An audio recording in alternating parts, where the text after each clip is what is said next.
Greetings, YouTube. I actually promised myself I wouldn't actually cover this topic again, but something has happened in Kansas that I find dumbfounding.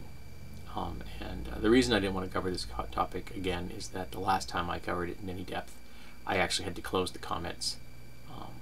Not only did I have to ban a couple of people, but one of them stalked me outside of YouTube.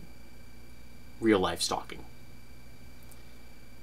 But I feel it's important, and so I'm going to cover it.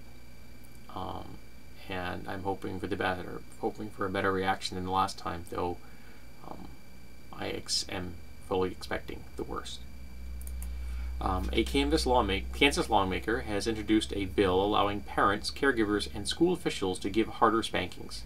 The Sunflower State is already one of the 20, mostly southern states, in which children can be hit as long as no mark or bruise remains afterwards, but this proposed law would protect adults who strike kids forcibly enough to cause redness or discoloration. The woman behind the measure is Wichita's Gail Finley, a Democrat and mother of 3 sons. She outlined her objectives for the Wichita Eagle. To define corporal punishment for the judicial system, to restore parental rights, and to shield old-school disciplinarians from child abuse charges. What's happening is there are some children that are very defiant, and they're not minding their parents. They are not minding school personnel, Finley said. Even with a small amount of a bruise, parent could still be charged with child abuse when it wasn't anything serious. Now, those who know me, and who may have been here for the last time, may have an inkling of what I'm about to say. Those who are new, I'm warning you.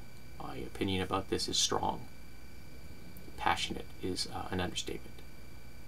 And I'm going to make this as explicitly clear as I can. It is never, ever, ever justified to strike a child. Not once. For any reason. Nothing. If you strike a child, it's abuse for any reason. Period. You can talk to professionals and they'll tell you this. Go talk to a cognitive behavior therapist. They'll explain it to you.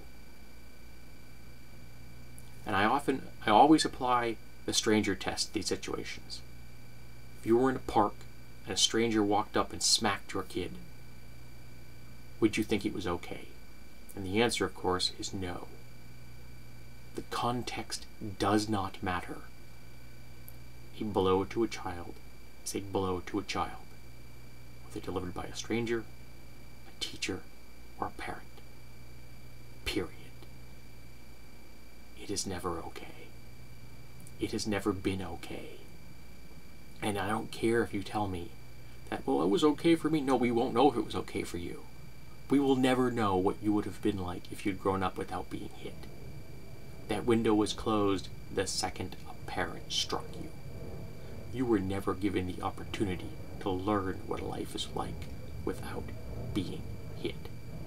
So that is an absolute bullshit excuse.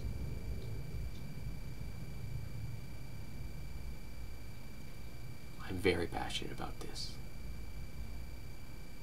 Because what you've just shown that child is that you failed. That you couldn't outthink a kid. That you couldn't find a better solution than striking a child. This woman is endorsing child abuse.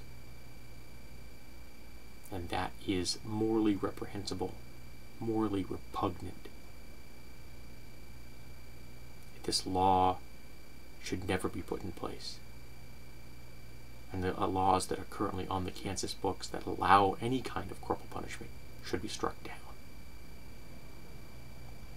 I'm really hoping I don't have to close the comments on this thread. But this is not something I'm willing to budge on. Not even a little bit. There is no wiggle room here. There is no justification. It's just wrong.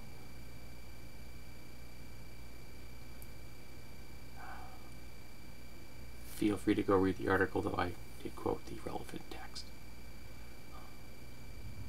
As my therapist once discussed with me, and I mentioned this topic to him in the past, there's a whole lot of difference and a whole lot of space between not hitting and hitting a kid. There are things you can do in between. There are different types of discipline.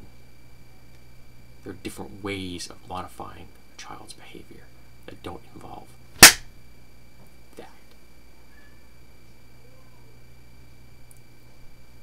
And if you can't think of them, well, maybe you're not in the right business.